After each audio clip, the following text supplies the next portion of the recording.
21 of the fantasy baseball season. And here's a few hitters I look to add this week. The first guy, Jacques Peterson of the San Francisco Giants. So Jacques Peterson, it's been an up and down season here for him. I know he made the All-Star team and all that, but he really was slumping. But now he's getting things going once again. And he's on fire, Peterson, on the season. 21 home runs, 61 RBIs, 47 runs scored, 3 stolen bases, 269 average, and a 346 on base. But over the last month of the season, he's been red hot. Is Peterson, 4 home runs, 18 RBIs, 11 runs scored, a 375 average, and a 452 on base. And even the last 2 weeks here, hitting 500. So right now, Peterson, we know he's been a streaky player throughout his major league career. But once this guy gets on a hot streak, he could carry a team and a fantasy team here for a few weeks here. And that's exactly what he's been up to with this Giant team, even though it looks like they're not going to make the playoffs this season. August 29th versus San Diego, 1 for 4, a homer, 2 RBIs. August 30th versus San Diego, 2 for 2, a homer, 2 RBIs, 2 runs scored. August 31st versus San Diego, 1 for 3 with a run and a rib. September 2nd versus the Phillies, a homer, 5 RBIs, 2 for 2 with 2 runs scored. September 3rd versus Philly, 2 for 4 with 3 ribs. And September 4th versus Philly, 0 for 2. So right here, they just swept the Philadelphia Phillies. Here's Jacques Peterson. He's played a big part of it with 8 RBIs in that series. And now he goes to one of his former teams at the Los Angeles Dodgers coming up here. And right now, Peterson's available, surprisingly, in 46% of fantasy leagues here. And while he's on this hot streak, he's definitely a big add this week for the playoff push. The next guy is Bubba Thompson of the Texas Rangers. So Bubba Thompson, he's been playing good so far since he came up the last month from the minor leagues with the Rangers. On the season, a homer, 7 RBIs, 10 stolen bases, 10 runs scored, a 294 average, and a 348 on base. But the last couple weeks here, he's white hot, a homer, 2 RBIs, 5 stolen bases, 7 runs scored, 364 average, and a 417 on base. So Thompson, he's going to go out there, and he's going to help fantasy owners in stealing bases. He's getting an everyday opportunity, batting 9th in this lineup here for this Ranger team that's obviously out of the hunt, and now it's about playing the young guys and see what you got for the future. And this guy's a speed demon, no doubt about it. So if you need runs scored and stolen bases, that's what he's going to give fantasy owners. And he's out there in 86% of leagues. August 30th versus Houston, 2 for 3 with a homer. August 31st versus Houston, 0 for 3. September 1st in Boston, 2 for 4 with a run and a stolen base. September 2nd in Boston, 1 for 2 with a run and a stolen base. September 3rd at Boston, 3 for 4 with a run. And September 4th at Boston, 0 for 3. So right here, he's hitting the baseball good. That batting average is up. And stolen bases, like I mentioned, is his specialty. So if you need that, which obviously is a lost art and a tough thing to find in fantasy baseball, Thompson's definitely a good add this week. The next guy's Tristan Casas of the Boston Red Sox. So he's available in 88% of fantasy leagues here. And I know he just got called up and made his major league debut the other day. Here's Casas. So right here, the Red Sox, a team obviously out of it. Casas, first and third base. He plays here, and he was a slugger in the minor leagues, even though this season the numbers weren't all that great in terms of power. In 76 games in the minors, 12 home runs, 41 RBIs, a 281 average, and a 389 on base. So right here, he could get on base. He's showing some pops, and he's going to be in the lineup every day here, even against lefties, which is surprising as well. You don't see a lot of young guys come up if they're a lefty batter and versus lefties, but that's going to be the case here with Casas. So right now, he's getting the opportunity. He's the top prospect coming up from this Boston Red Sox system. And like I mentioned with the Rangers, the Red Sox, they're not going to make the playoffs unless something dramatically changes here. So he's going to get the chances to Casas, and he's available right now in tons of fantasy leagues. So we'll see what he could do.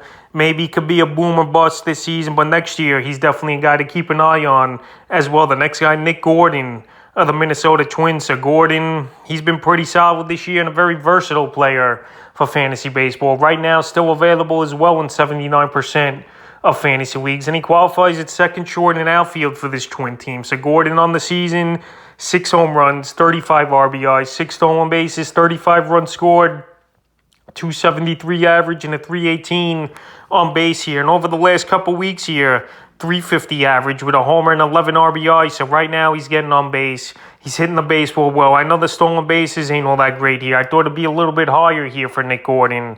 But he's batting either 3rd to 7th range for this Minnesota Twin team. And he's a guy with his versatility can help fantasy owners. He's not going to hurt you in many things. But also, obviously, he's not going to be a big power hitter, even though he's had a couple big games over the last few days here. August 29th versus Boston, 2 for 2. August 30th versus Boston in a monster game, 2 for 4.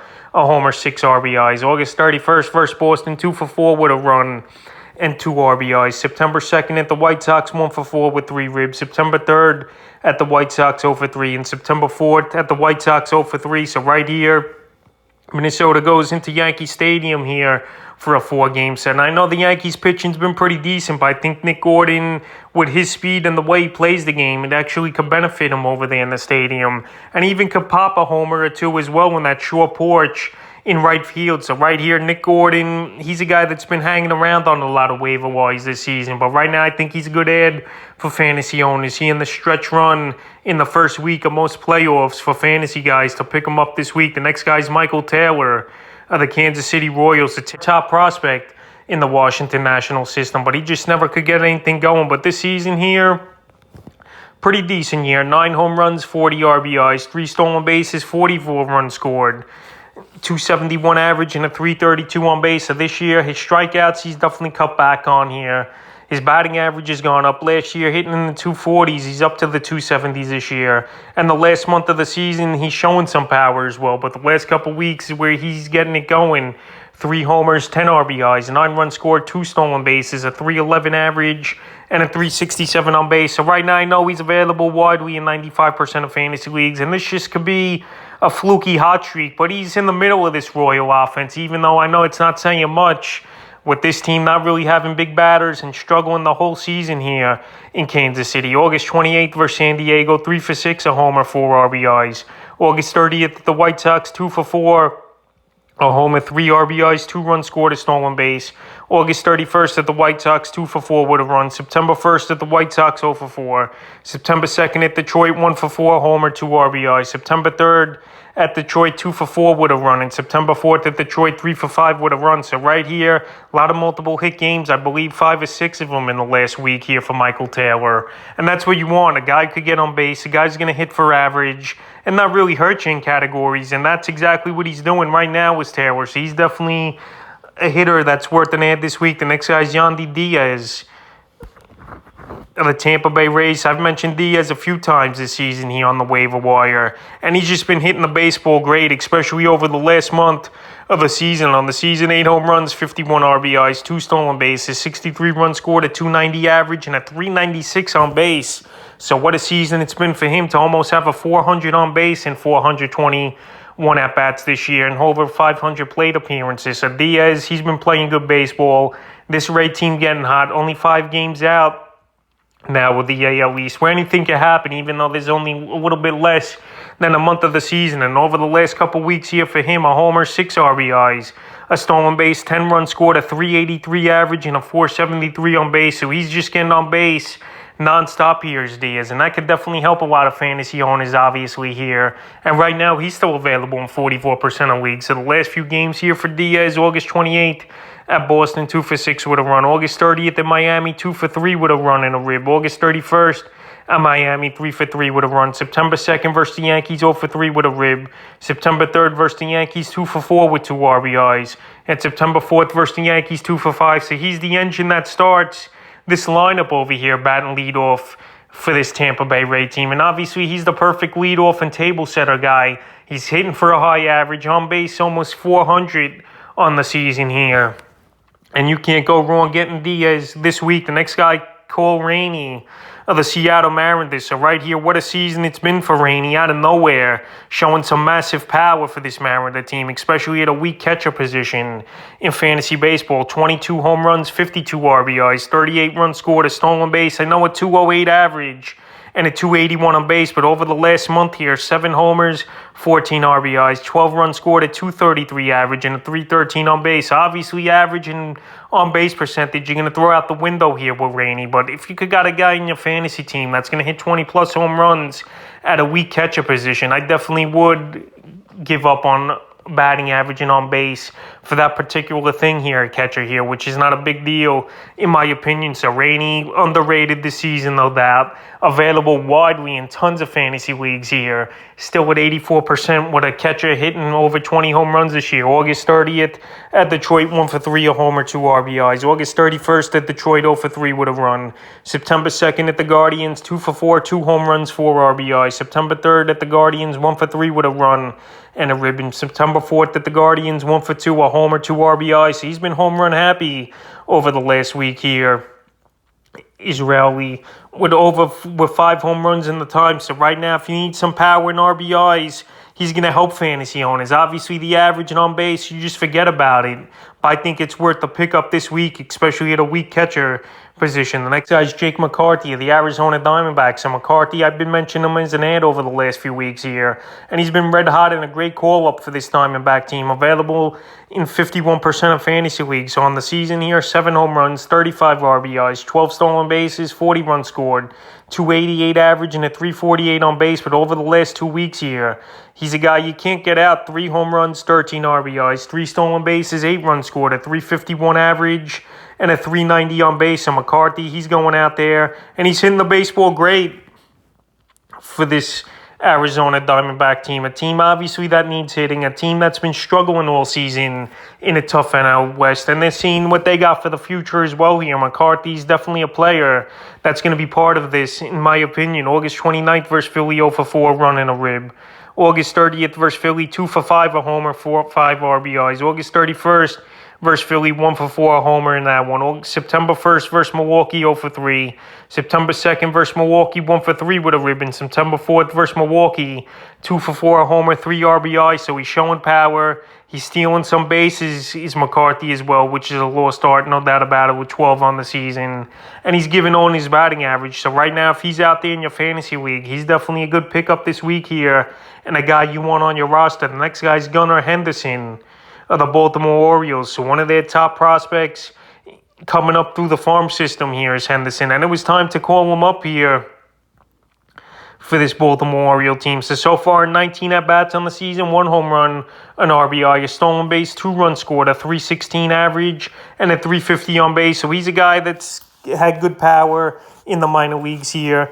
He's a guy that's going to steal some bases, and he's going to help fantasy owners. He's a 5-2 player, is Henderson, and he should be rostered in all formats, 10-team leagues, even 8-team leagues, if you play in leagues that shallow in fantasy. Right now, still available here is Henderson in tons of fantasy leagues for a guy with this talent and this hype coming up at 46%. So right now, he's at a weak shortstop position in fantasy baseball, and he's coming up through the ranks, and he can help fantasy owners, and he's going to try to help this Baltimore Oriole team obviously make that playoff push and get in as one of the last wild cards. So Henderson here, all the hype's around him. So far, he's only played 5 ball games in his major league career. But right now, this is it, the dog days of the summer and the dog days for the pennant race. And I think Henderson can help this Baltimore team sneak in and help fantasy owners as well, especially at a weak shortstop position with his 5-tool skills and the way he's been playing in the minor leagues. He's definitely a guy we're giving ad this week. And the final hitter I look to add is Eduardo Escobar, the New York Mets. So Escobar, he's come back from injury over the last week here. Brett Beatty, I know one of the Mets' top prospect, got called up, but he just didn't get the job done in the small sample size. And Escobar, he's come back and he's played good baseball, saying, I'm not going to lose this job here. And he's trying to help this Met team win the NL East as well. So on the season for Escobar, not a good year, no doubt about it. But like I said, since he's come back from injury, he's getting things going. On the season, 14 home runs, 48 RBIs, 43 runs scored, 220 batting average, and a 273 on base. But over the last couple of weeks since he's returned, 2 home runs, 4 RBIs, 2 runs scored, 286 average, and a 333 on base. So right here where the Mets are struggling hitting the baseball, I believe Escobar is going to be in the lineup each and every day for this Met team here. And he qualifies at first, second, and third, which is great versatility for fantasy baseball. And he's a guy that may be starting to find his power stroke as well. After last season, he did hit 28 home runs. August 31st versus the Dodgers, 1 for 3. September 1st versus the Dodgers, 0 for 3. September 2nd versus the Nats, 1 for 2, a homer, 3 RBIs. September 3rd versus the Nats, 1 for 2, a homer in that one. And September 4th versus the Nats, 1 for 3. So right here, he's got a hit in 6 out of his last 7 ball games is Escobar. I know it's a start for him. And like I mentioned, with his versatility and him starting to show some power, I think could be a hitter that could help this Met team now here in the last couple weeks of the season and fantasy owners. And right now, he's available still in tons of leagues as well at 68%. So that's a few hitters I look to add here in a crucial Week 21 of most Week 1 playoff matchups in fantasy baseball.